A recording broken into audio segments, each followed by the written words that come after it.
Boker Tov or Toraim Tovim or wherever you happen to be. Uh, I hope you're having a good day and welcome to this wonderful program. As I was mentioning just a little bit ago, um, to our presenter and to Mary, um, we were at the time that we began to plan this program, the eyes of the whole world was on the extraction of Maduro from Venezuela, and we were thinking about this program as really um, a deep dive into that historical moment. And since then, there have been so many other things that have happened on the world stage, and a war with Iran, and so uh, I think it's really important that we not miss the opportunity to do this deep dive. And I'm just want to welcome everybody and thank you for joining us on this Sunday, wherever you are in the world. And we have people from all over to join us to learn together. Just a couple of logistical notes. Um, the chat is open. I'm writing in it now. Um, and I encourage you to post in the chat any questions or comments that you have as Sammy goes, and we'll be able to both refer back to them at question time, and also if there's something that feels really urgent, we'll be able to interrupt Sammy and ask the question right then. Um, and I'll be watching the chat as well as Sammy also will, and Mary. Um, and um, so that's the first thing I wanted to say is we're asking that you please put stuff in the chat. And the follow-up to that is that I have it set so that you can't unmute yourself. That's so that there's no overlapping sound. And when we get to the question and answer section, I will uh, release that so that people can unmute themselves and ask questions. You can also use the hand raise um, uh, feature of Zoom to get my attention if that's necessary. And with that, I'm going to turn it over to our representative from our Adult Education Committee, Mary Gross at Congregation Agudat Achim, to introduce our speaker and to get us started. Thank you so much, Rabbi, and welcome. Shalom.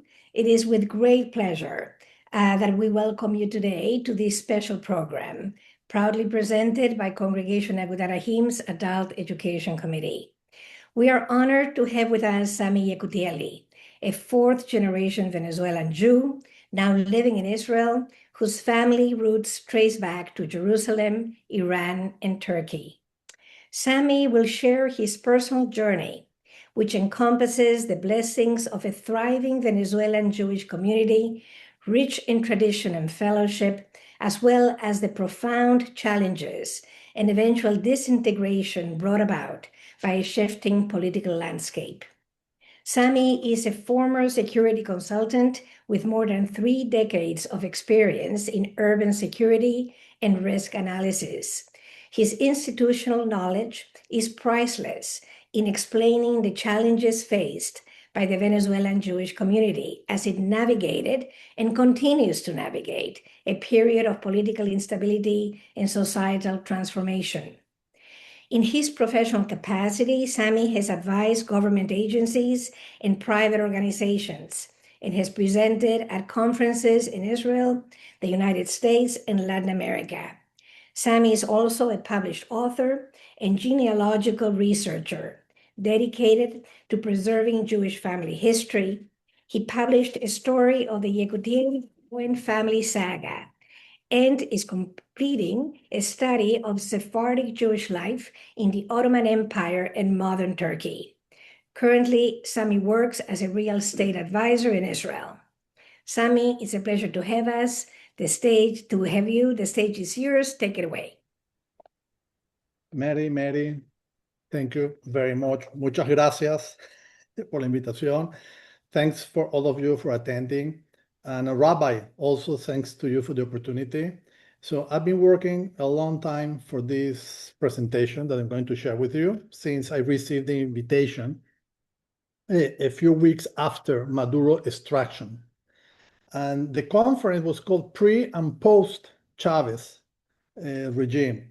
But by now, I expected that the regime will be over, but the regime and Maduro was removed, but most of the people from the Chavez regime are still there.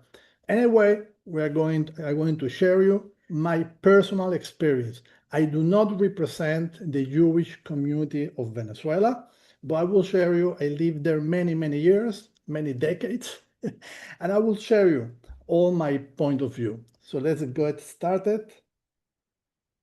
Okay, do you see the screen? Full screen? Okay, so we have here,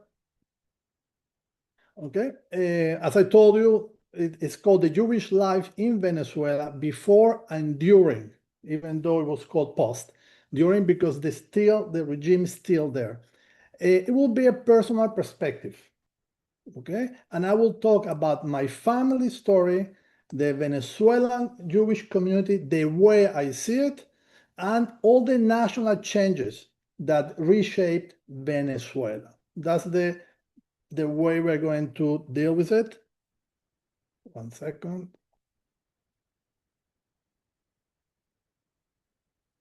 Okay, the presentation is not moving. Okay. Wow. 1 second. Okay. So all I'm going to tell you is things that I witnessed. I live it. I live all these stories, the things I'm going to share with you. 1 second, I'm trying to get used to the, okay. And let's start from the beginning. My family my paternal family, okay, they came from Jerusalem. From Iran, they arrived to Jerusalem on 1933. Then my grandfather left on about 1920. He left to Venezuela from Jerusalem, searching for opportunities. Okay. So far, my family is very related to Jerusalem. We have 4 generations buried in the Mount of Olives. That for a Jew from the diaspora, I think that's a lot, and it's a privilege to be there. And none of them were born in Jerusalem or Israel. They're all born outside, but are buried there. Specifically, my grandparents, the father and the mother of my father, okay, they passed away in Venezuela, and they were taken to Jerusalem. Okay, I mean, so all of them choose that their final resting place will be Jerusalem. So the Jerusalem is the center of our family, as it's to the Jewish world, and Venezuela is our journey, and that's what we're going to talk today. Here you can see my great-grandfather in Jerusalem. He's an Iranian. Here, my grandparents. By the way, my father is sitting here next to me.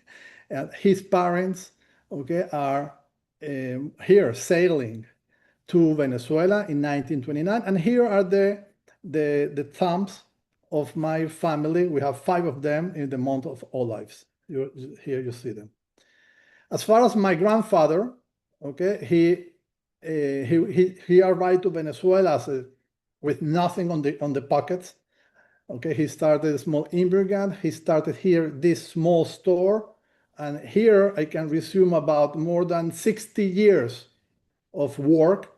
How he started small, he purchased the next store, another location. Finally, he built this department store, okay, which is based inspired.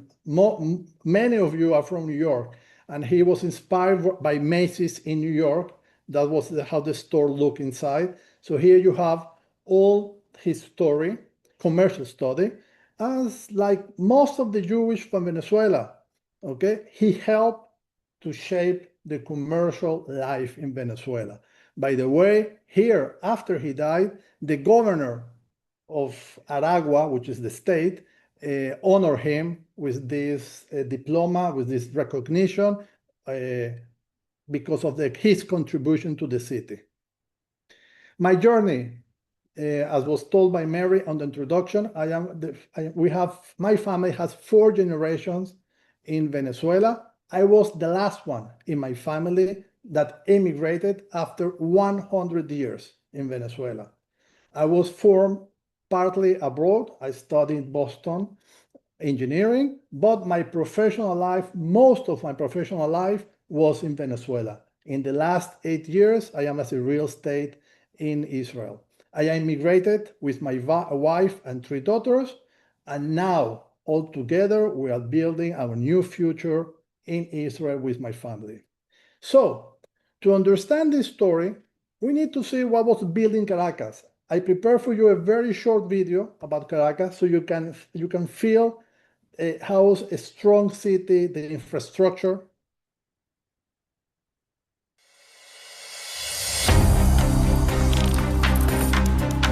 You get some?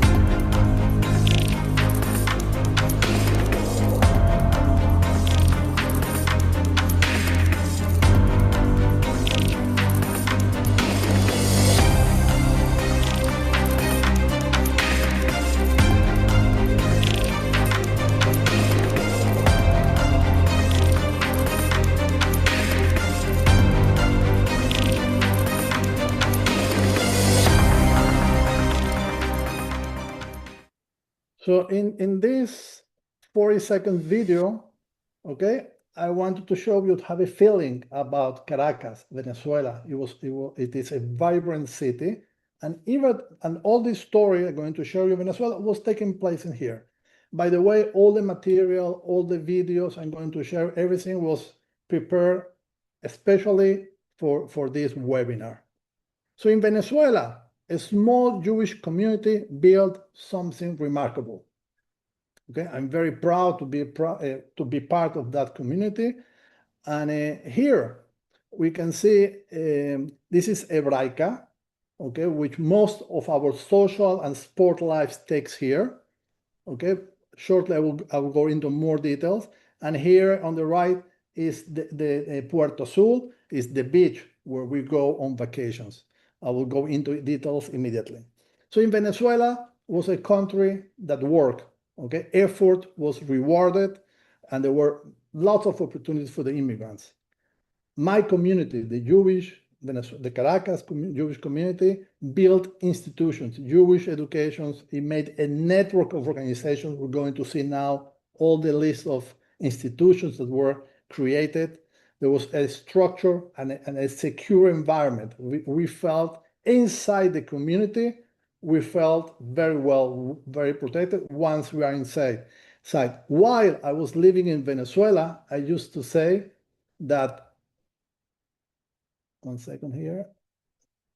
I used to say that my daughters live inside the Jewish community, but I live in Venezuela. Even though it's one inside the other, there is a big difference. Because once you live inside the community, for example, here, which is Hebraica, is the main place. Okay, you can see here the football, the tennis, the pool. This is the school here. By the way, this is here my house, my home. I was walking distance from this place, okay? And that's a bubble that we live in Venezuela. Puerto Azul, another gorgeous place. You can see here all the yachts, all the buildings, the residentials, all the sand. We have great memories, a great life here. And that's, if I had to summarize in one slide, we have a very good quality of life in Venezuela. Here I show you this ecosystem, all the institutions, I will not go one by one, but the idea, this institution, the CAIV, represents the community outside, for the Sephardi community, for the Ashkenazi community, Hebraica, the photo I just showed you, the schools, Moray Luces, where I graduated, Sinai, the yeshivot, this one is Zionist activity, the childhood for the youth identity, Maccabilandia, the synagogues. There is about 15 synagogues in the best moment. And the list goes and goes, the cemeteries. So as you can see, the leaders of my community, they build an ecosystem of institutions in order to give to its member all they need, to supply all their needs. From prosperity, we are today, unfortunately, struggling for survival, okay? As a result also of the country, okay? Venezuela, or this community, on the golden years, it was about 25,000 Jews, and the Jewish school system, and by the way, here among our audience is Diana, the previous director of the school. Okay, the Jewish school was built for about 2,000 students. As of today, in the best cases, we are about 3,500 Jews, and the Jewish school system is less than 500 students. So you can see a demographic decline of more than 75%. Okay, and it's a story. What I'm going to tell you is a story of decline, diaspora. Okay, the Jews went to the diaspora. By the way, also the Venezuelan, the non-Jews Venezuela also went to the diaspora. They are saying that about 8 million people left the country during the Chavez regime. Okay, and resilience. We have to adapt, and we have to make all the changes in order to overcome all the obstacles. But then we have prosperity, but then the system began to crack. Okay, and here I want to share you in 1 minute a special video I prepared for you. I took in some place when Chavez it have a hostile discourse towards Israel. Okay, the expulsion of the Israeli ambassador, the attack to the synagogue in Caracas, and the alliance in Iran. There are many, many more issues. I just choose 4, okay, so you can understand. Entonces, ese es un ejemplo de doble moral. El gobierno de Obama condena el terrorismo, siempre y cuando no sea cometido por ellos mismos. Por ellos, Estados Unidos o sus aliados, Israel. Nos acusa a nosotros, a mí me acusan de patrocinar el terrorismo. Son ellos los que patrocinan el terrorismo. Aprovecho para condenar de nuevo, desde el fondo de mi alma y de mis vísceras, al Estado de Israel. Maldito seas, Estado de Israel. Maldito sea, terroristas y asesinos.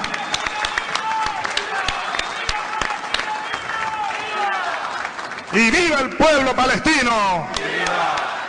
Pueblo heroico, pueblo bueno.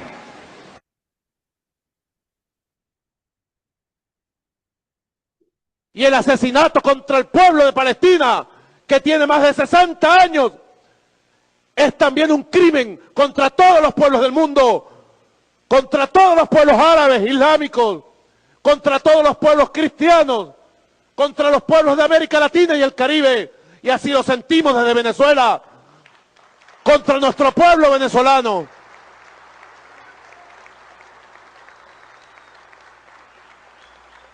Es por eso que el gobierno bolivariano del presidente Hugo Chávez, entre otras medidas de carácter político diplomáticas, ha decidido el día de hoy declarar persona no grata y expulsar al embajador del Estado de Israel .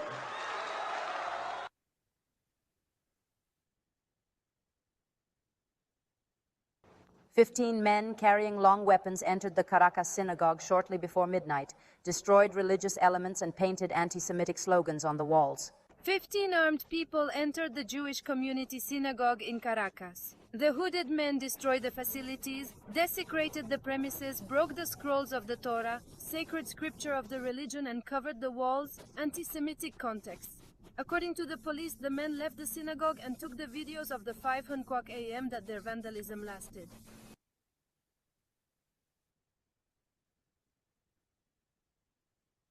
Among countless individuals who persist in honoring the liberator's legacy, we respectfully acknowledge Mr. Mahmoud Ahmadinejad, the esteemed President of the Islamic Republic of Iran, as a symbolic figure within the historical context.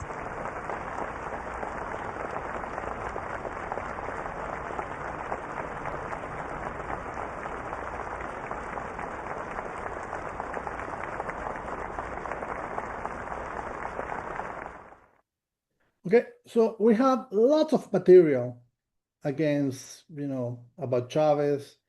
I just choose, as I told you, 4 issues that are very, very representative. When Chavez, cursed Israel, and by the way, he got sick and he died from the bottom of his stomach. From there, he got sick. The expulsion of the ambassador, the attack to the synagogue. So what I am trying to say, and to see the president of Iran in Venezuela, that's, wow, we were all in shock that even though, that the United States did not authorize it, Chavez overcome that. He invited the president of Iran and he came to Venezuela. So basically what I wanted to summarize, that this political hostility, goes to an anti-Jewish incident, and the community is very vulnerable. That's the main message of when the state changes its posture towards the Jewish community. And what happened in Venezuela was not one event. It was the convergence of multiple forces. And then I want to share with you this model. We developed this model while I was in Venezuela, and we call it the explosive cocktail. And this cocktail is built with 4 components: the systemic violence, the economic collapse, the moral breakdown, and the institution failure. What we did during the years I was a consultant in Venezuela, I was collecting indicators, as for example, for the systematic violence. By the way, this model is built with 225 indicators. Okay, and here I show back then, I used to show back then in order to explain to people what's going on in Venezuela about the homicide, the kidnapping, the theft, the extortion. When you see here the points, because there were more indicators. As far as the economic collapse, the hyperinflation, the shortage we have, the salaries which are worth nothing, the collapse, purchase power, and more.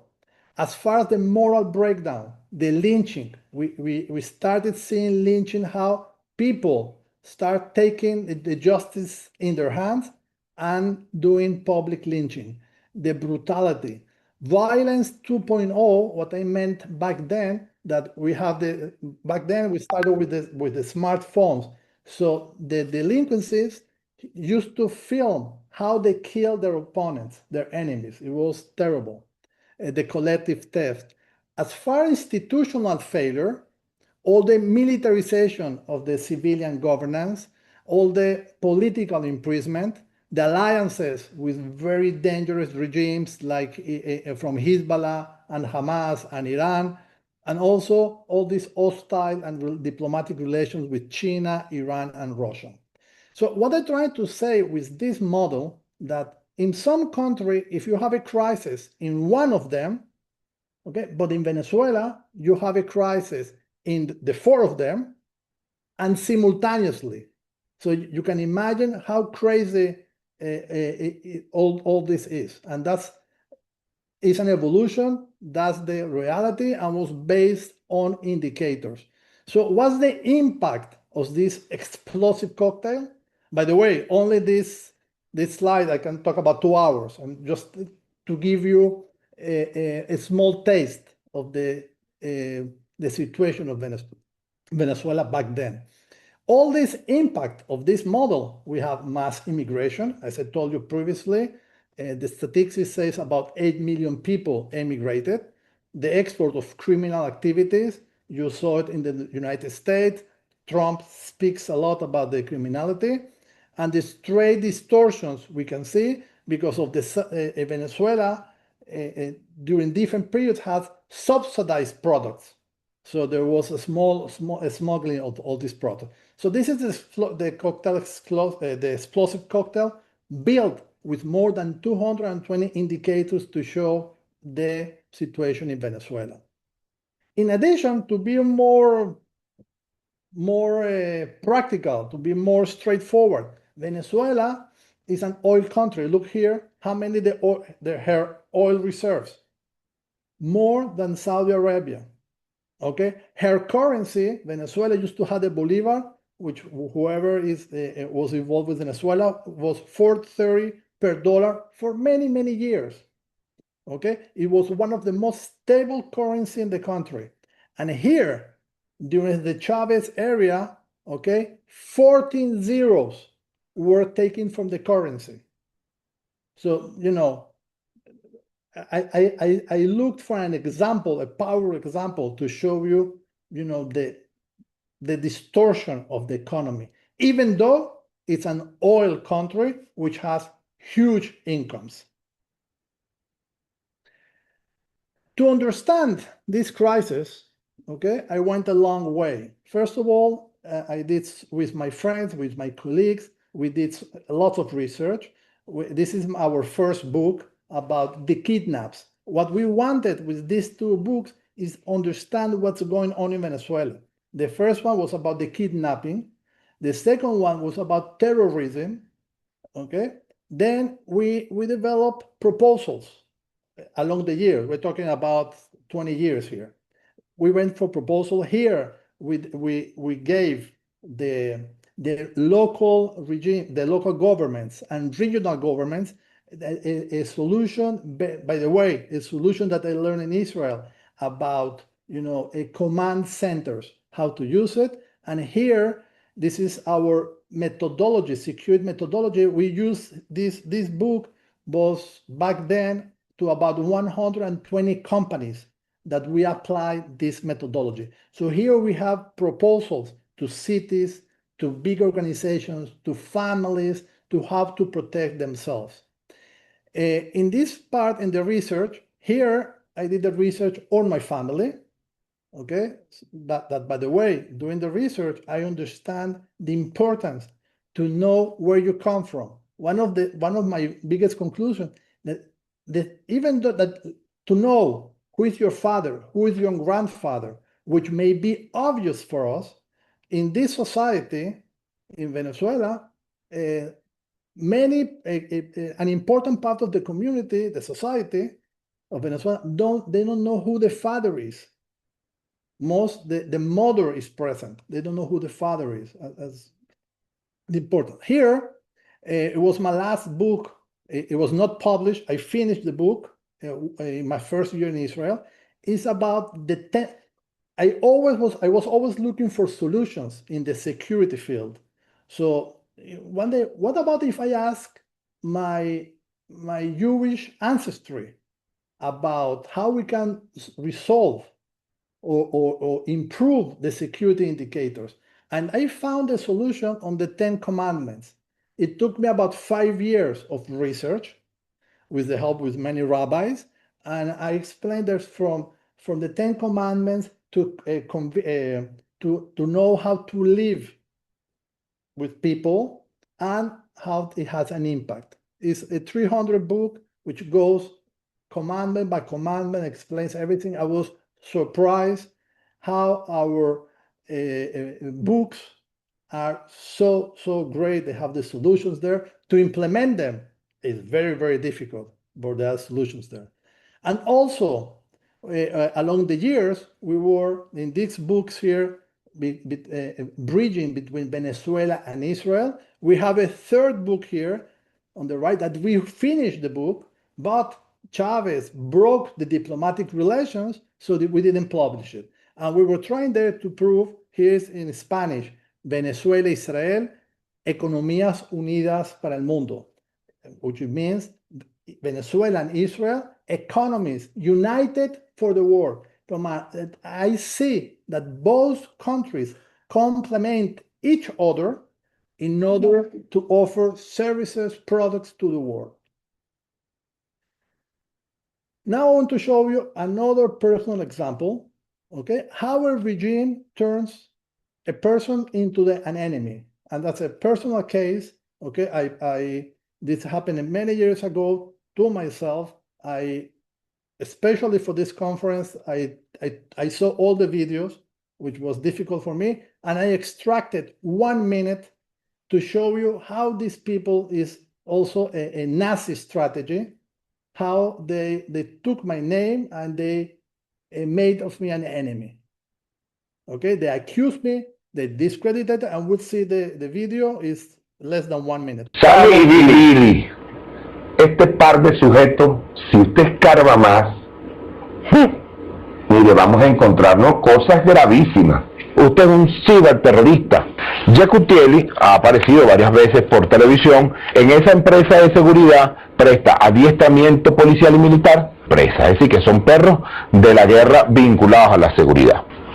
También vinculado al mundo del sionismo, porque él viene de familia iraní y también de una familia nacida en Tel Aviv. Se vinieron a Venezuela y bueno, han generado todo lo que es el emporio, porque es un emporio en lo que significa la seguridad de los Giacutielli Cohen.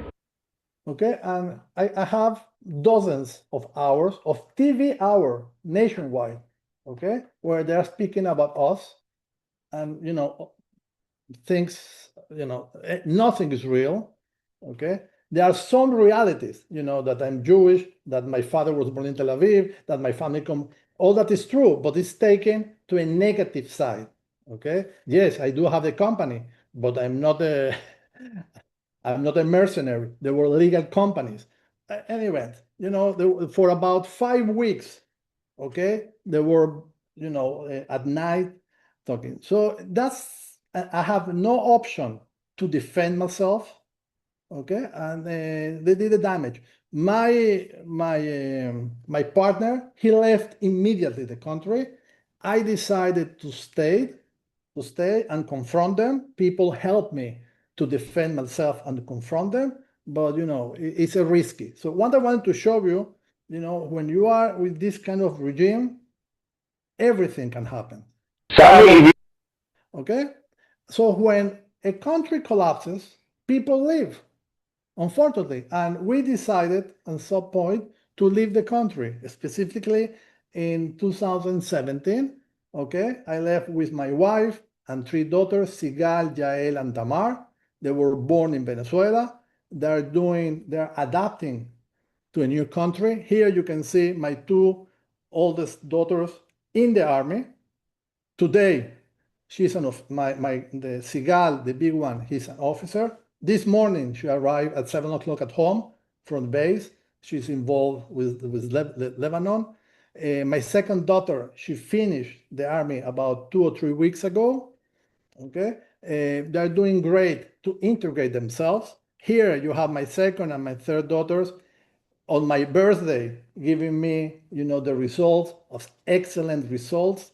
Just today, I received from my small daughter an exam, the math exam, with 100 points. She received. What I'm trying to tell you, they came to Israel and they're doing efforts to integrate and be part of the society. That's the message. Okay, as myself, I arrived in Israel at my age 52 back then. Okay, I had to change, I knew the Hebrew, but I had to change the mentality. I changed, it became to real estate. Okay, and the reason we made Aliyah with my wife, okay, is to build a better future for my daughters. And when I see the results, even though it was very difficult and very challenging, we can see here how we are seeing the results.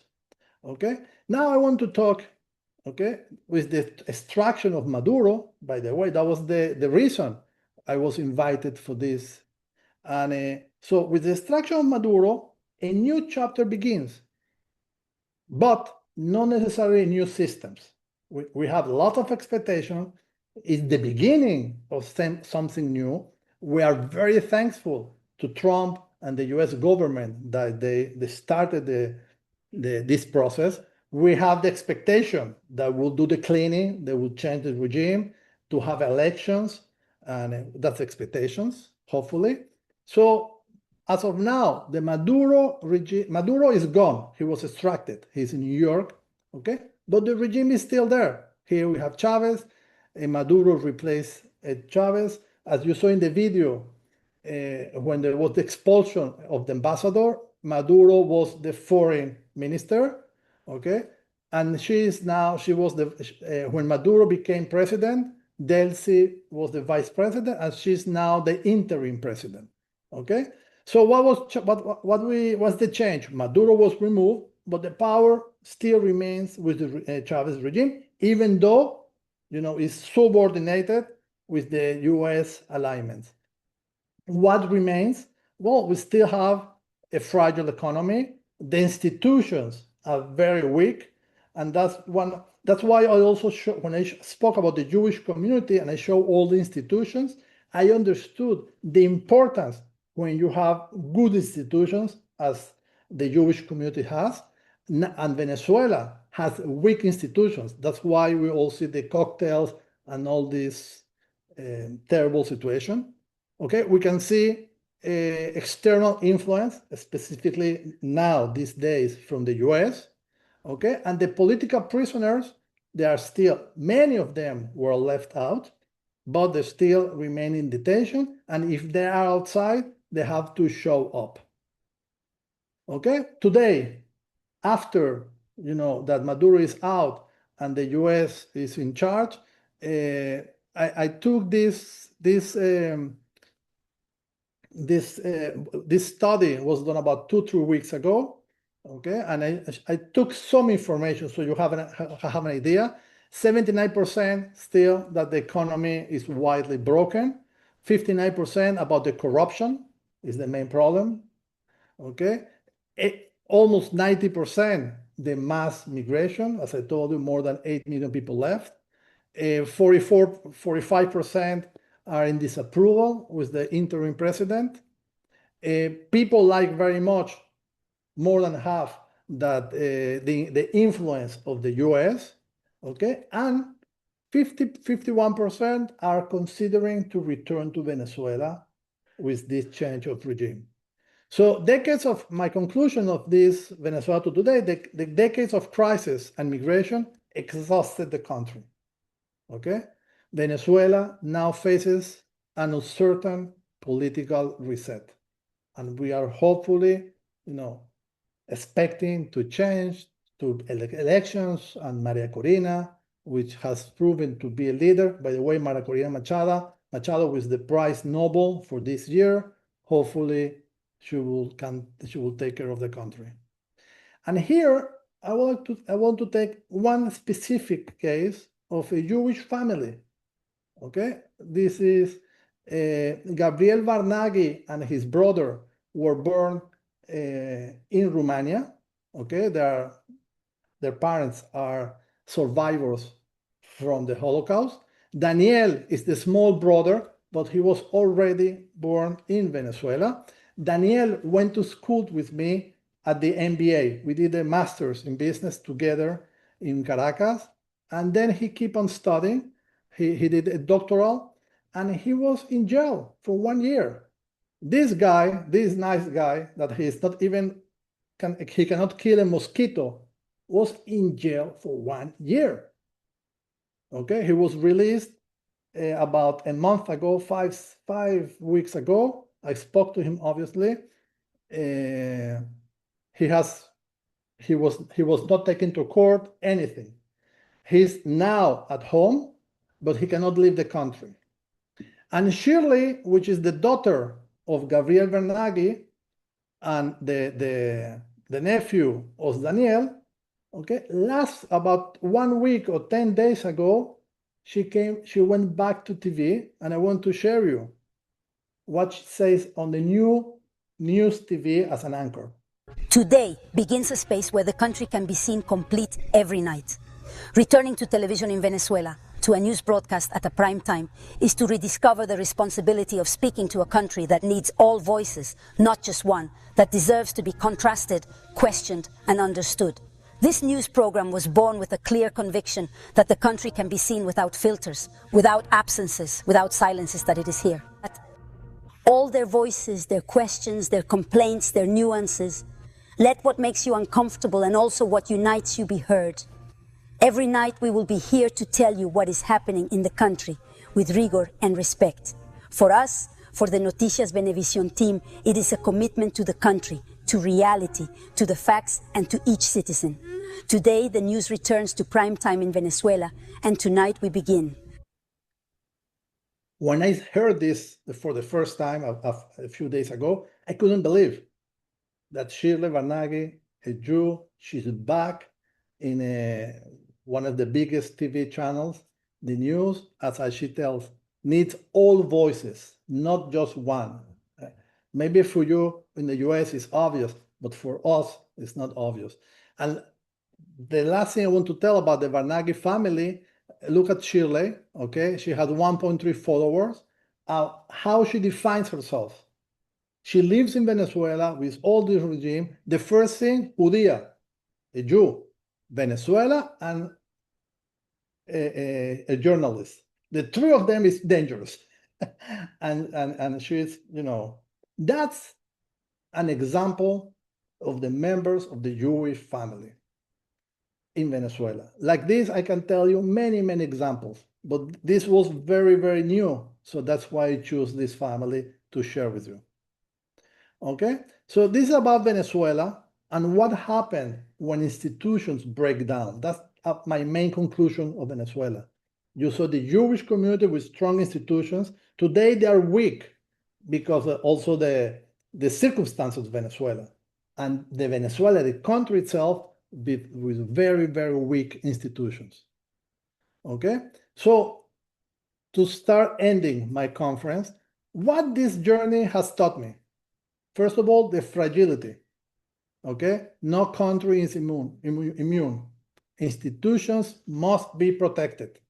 Okay, Venezuela, the Venezuelan Jewish community, I think is a model, a reference.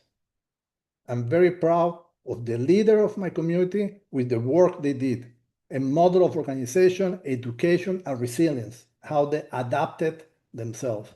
I am very grateful to Israel that gave me the opportunity, to build the future of my daughters, the continuity, okay, four generations that are born in Jerusalem, okay, and the next generation right now is building its life in Israel. My conclusion, Venezuela did not collapse in one day. Okay, it's a long, long process.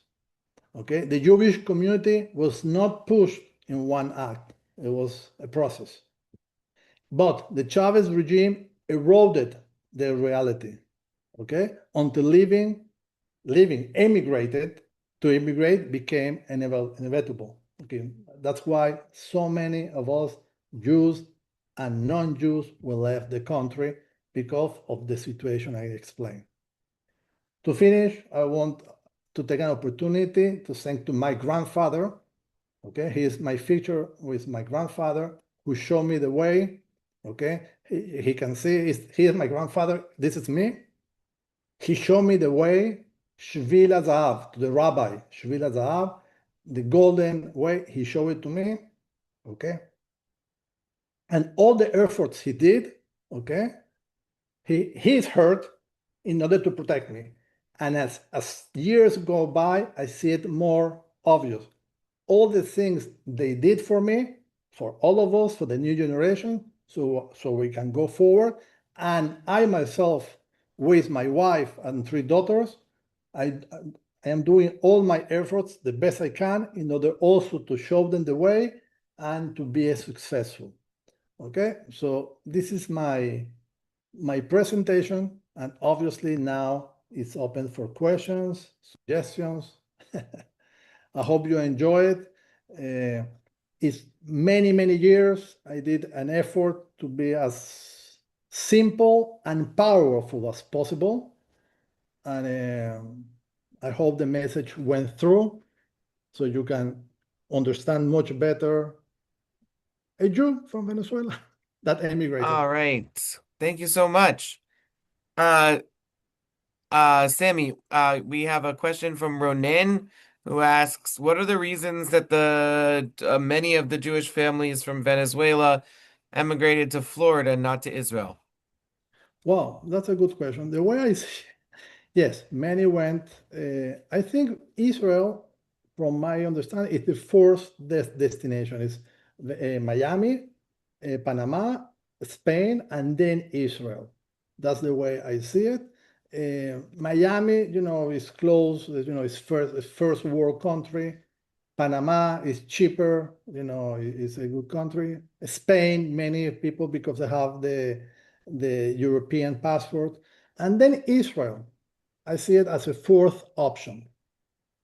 Even though the Venezuelan community defines itself as a Zionist, okay, in the practical, they don't do it. They prefer to go to different places. For example, I see people from Uruguay, which Uruguay is a very good country, a very safe country. People, they leave Uruguay and come to Israel because they are more Zionists on the field. The Jewish Venezuelans are more Zionists on the grades, how you say, on the sitting area. That's the way I see it, is reality. If you ask me, my option was to go to Miami. And my wife decided to come to Israel, okay? And 8 years later, I can prove you that she was right. It was the right decision to come to Israel.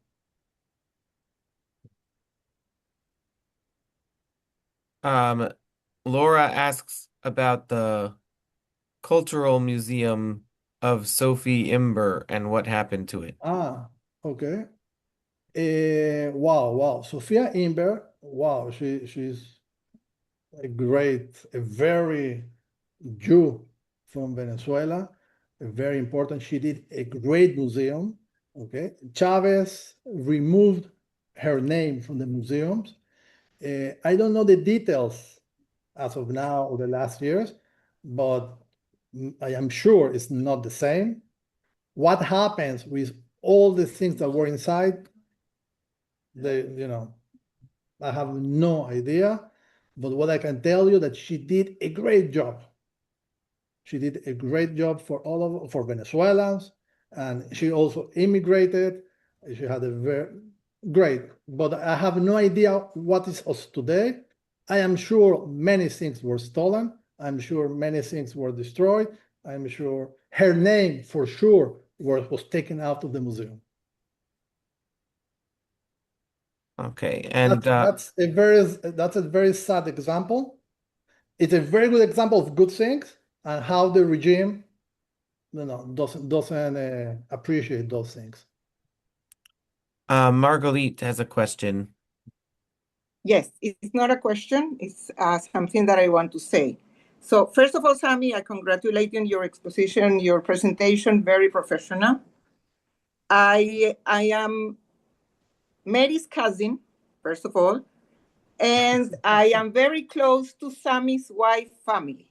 I still live in Venezuela with a lot. I'm very, very good friend of Lily and Ali. Very. Ask your daughters. They grew up with me. Ask your daughters. Great. So the small one is next to me. She's listening. Maybe not the small one. I mean Lorena. No, my daughter. Yeah. Lorena is. No. Ask your wife and the sisters. Okay. They will know me. So I'm still living in Venezuela. I was born and raised in Peru. Wow. I went to college there, and then because of life, I came to Venezuela. What I wanted to say about what Sammy said, that everything is like it is, that the Venezuelan people are not anti-Semitic at all. I agree. First of all, they don't know the difference between Arabs and Jews or whatever. The anti-Semitic part or anti-Israel part is strictly from the government. That's There true. is no feeling against Jews in the country. It's a safe place. Nowadays that we have this situation worldwide about anti-Semitism, I would say that maybe Mexico, Panama, and Venezuela are the safest place for Jews without the political or the economical situation.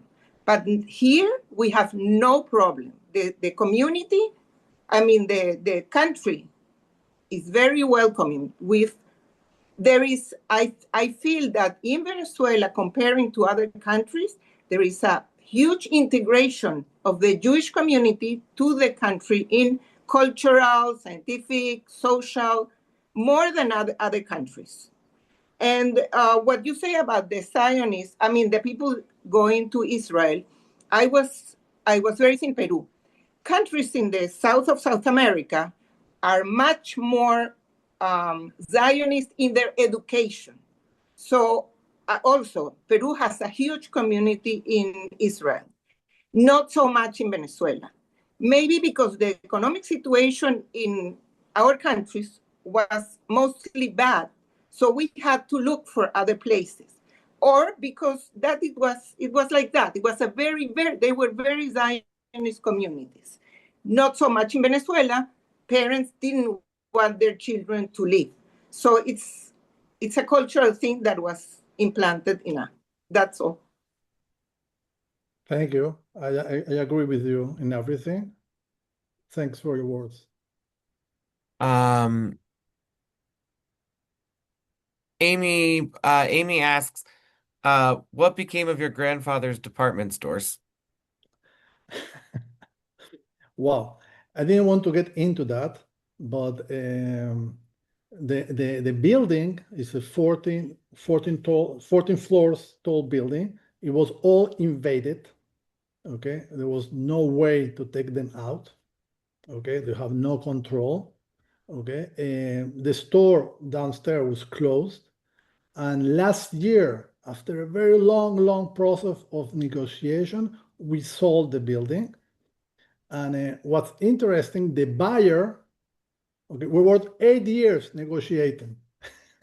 My family didn't want to sell. By the end, we finished. It's a great story. The person that bought the building and the store, everything together, he's doing a total restoration. He's a very influential person. He took everyone outside. We spoke about a month ago. He told me about 60% of the building is already clean, which is amazing. Okay.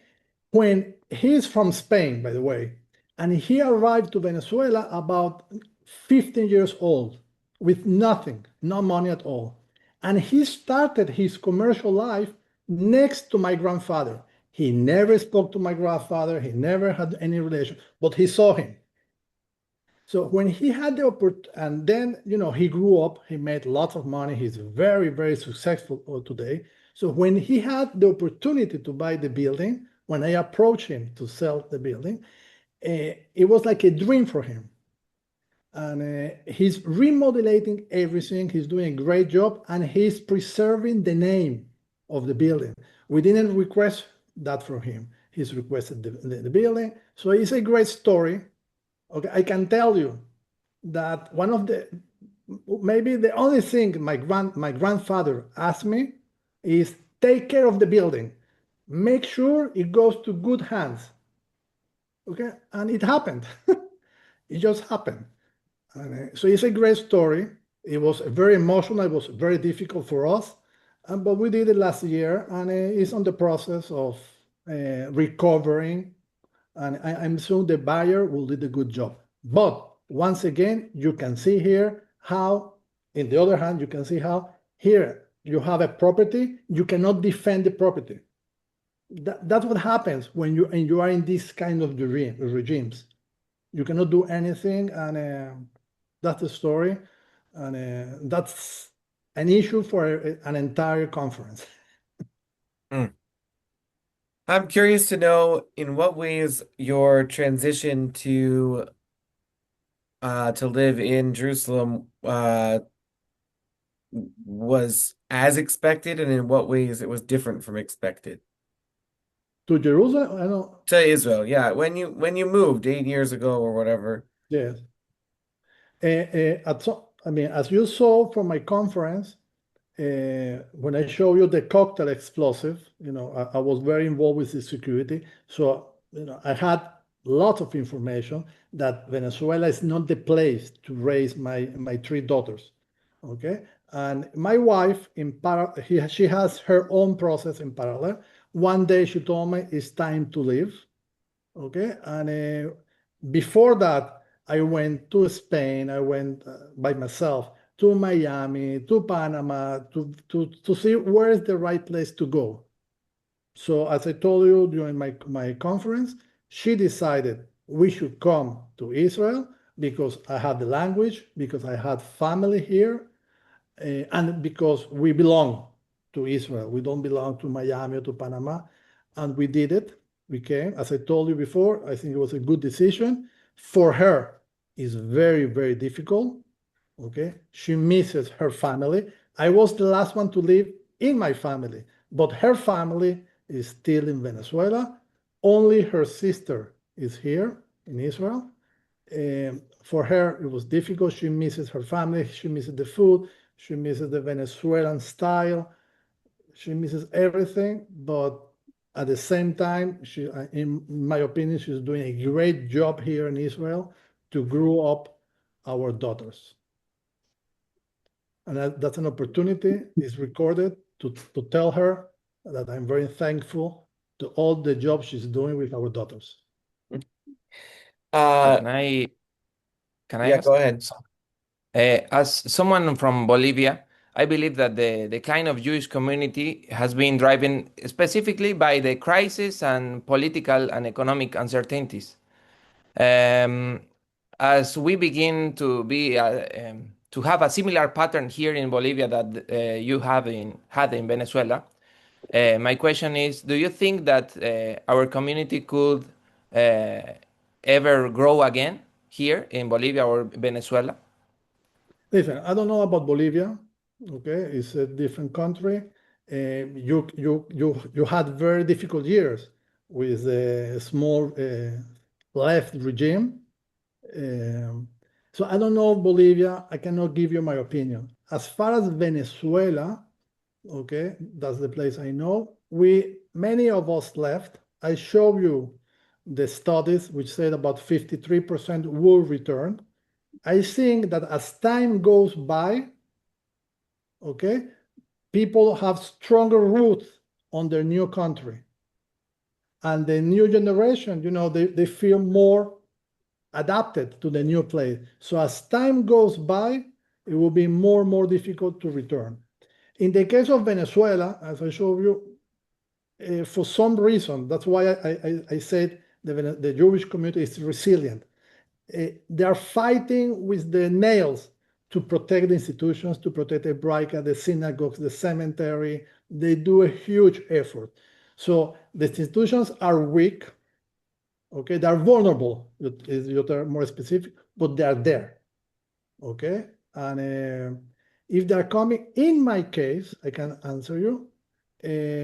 Maybe me, myself, I will go back to Venezuela, but more for professional reasons. I am doing all my efforts so my daughters can grow up in Israel, and I show you the results, their studies, the army, all that, so they can grow in Israel as a strong country, a strong citizenship. In Venezuela, even though they extracted Maduro, the regime is still there. So it's very difficult. I cannot answer you Bolivia. I don't know the place. I have no idea. I assume I think it's a very, very small community.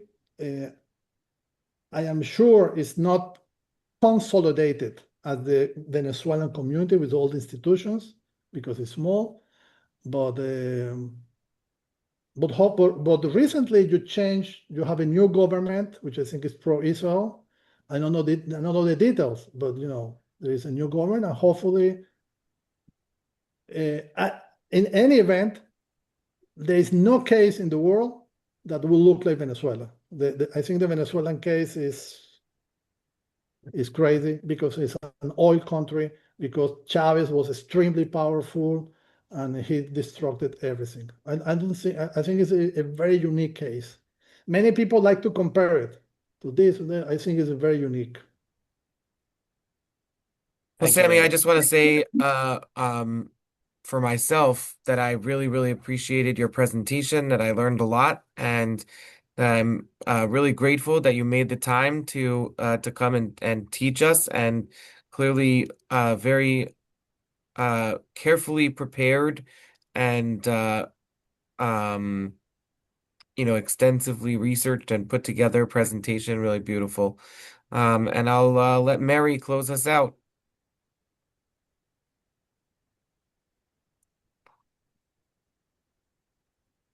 Mary? Yes, yes, yes. I just unmuted myself. Really, thank you so much, Sammy. It has been a pleasure to work with you. I just want to share a little note of how I met Sammy. I didn't know Sammy, even though I have a cousin in Venezuela. I met him watching I-24 News, which is a TV station that we have access to here in the US. It's Israeli news 24/7. And there is a channel in English, in Spanish, and in Hebrew. And I believe it was the English channel that was interviewing Sammy.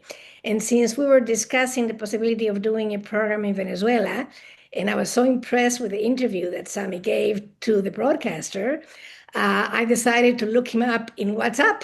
And I found him. And I texted him, I sent him a note in WhatsApp, and that's how the conversation started. And I know that Sammy has worked very hard in this program. He has really devoted a lot of time and emotions into it. So I want to thank you, Sammy, from the bottom of our heart and on behalf of the congregation and the Adult Education Committee for a phenomenal job done. We have learned a lot, and I thank everybody for joining us from all over the world. I'm delighted to see Margalit and David Bellot, and we do have a lot of future in Bolivia. We have what seems to be a terrific president that seems to be doing things right. So I'm extremely hopeful. I would love to go back to Bolivia personally to visit. But it's really wonderful seeing you all. So thank you so much. Unless, Sam, if you have any remarks before we close. Yes, first of all, Mary, I want to thank you for the invitation. On Saturday, the 3rd of January, my wife, I was working, and my wife comes, do you know what happened with Maduro? And I look at it, it was Shabbat. I look at the news, it was crazy. And then Sunday, I received many calls, and I got 15 interviews on TV, okay? It was just crazy. And one of the interviews, that's the one you see. I would also like to thank you, Mary, for the invitation, because it gave me an opportunity. I always speak about my grandfather on my genealogy conferences, and this is the first time I speak about myself, where I am at the center. Well, it was a great opportunity. I have lots of information, but I have to focus and make it relevant for the US, for English-speaking audience. On the audience, I have many people. First, I would like, my aunt is here from Turkey, my mother, sisters, and my aunt, my cousin, Candice, are here. Also, Diana Ponte. She was my teacher in school, in primary. I like her very much. She later married my father-in-law. Okay, she's also the director of the school. She's on the audience. We have an ambassador here of Israel, Ronen, okay, where he started his diplomatic career in Venezuela, and it was about 25 years ago, and he loves Venezuela, and he wants to go back to Venezuela as ambassador of Israel. So I have many people here. I want to thank for Lilith. Wow. Okay, for my family, very close, and I don't want to miss anyone, but thanks to all of you. The conference, the PowerPoint will be available, okay, and also the recording of this conference. Yeah, we'll make the recording available as well. And thanks to all of you for this opportunity. And from Israel, I wish you all the best. Thank you so much. Thank you, Rabbi, and everybody else. Nicole, she's a journalist, by the way, and Venezuelan Israeli journalist to Latin America. She does a great job to communicate the news from Israel. Okay, even though I always tell her open and go to different places, he goes with Latin American and she fights to do asbara, to show the Israeli point of view. So as an opportunity, Nicole, to thank you for all your effort. And I'm sure there are many, many more people, but you know.